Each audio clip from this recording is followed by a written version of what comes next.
Dr. Judith, I'm having a really hard time with this breakup. I feel so stuck. Can you please describe what feeling stuck means to you? I cry all the time and I feel really unlovable and I just feel like a failure. I just feel like I'll never get over them.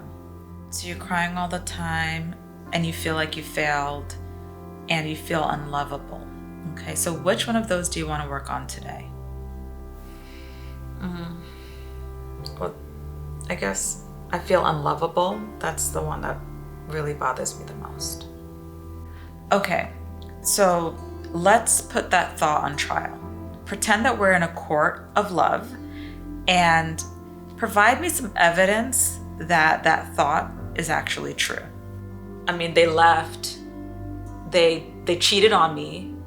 I couldn't keep them. And I mean, I guess our love wasn't enough. Okay, so are those facts or are those feelings? What do you mean? Well, you said that they left you, so that means that you're unlovable. Is that a fact or is that a feeling? I mean, it's hard to prove that I'm unlovable, so I guess it's a feeling. And what about them cheating? I mean, they cheated, but I guess that doesn't prove that I'm not lovable. Okay, and how about that your love wasn't enough?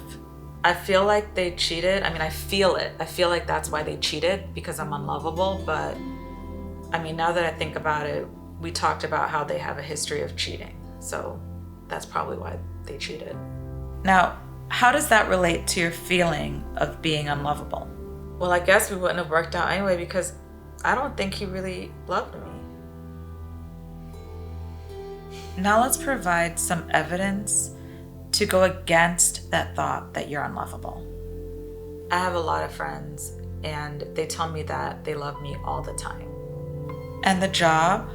I'm a top performer at my job. Remember when I told you about how I got Employee of the Week? Yep, Several weeks in a row. Like I do really well at my job. I get a lot of good feedback. And are you good and kind? My parents always told me to treat others the way that I wanted to be treated. So I really make an effort to put others first and be kind. So is it possible that you're having some black or white or all or nothing thinking when you have that thought that you're unlovable? You're right. I tend to blame myself. I blame myself when things go wrong, even when it's really not my fault. And is it possible that you misinterpret things in relationships that lead you to believe that you're unlovable? That's possible. I can see that. So let me know your thoughts on this. How about we challenge that core belief in our therapeutic work together? I would like that. I think that's a good idea. I'm Dr. Judith, a board-certified psychiatrist and researcher. So what we just did in that mock therapy session was challenging core beliefs. A lot of times we have core beliefs that don't help us throughout the day. They actually hinder us and make us feel stuck.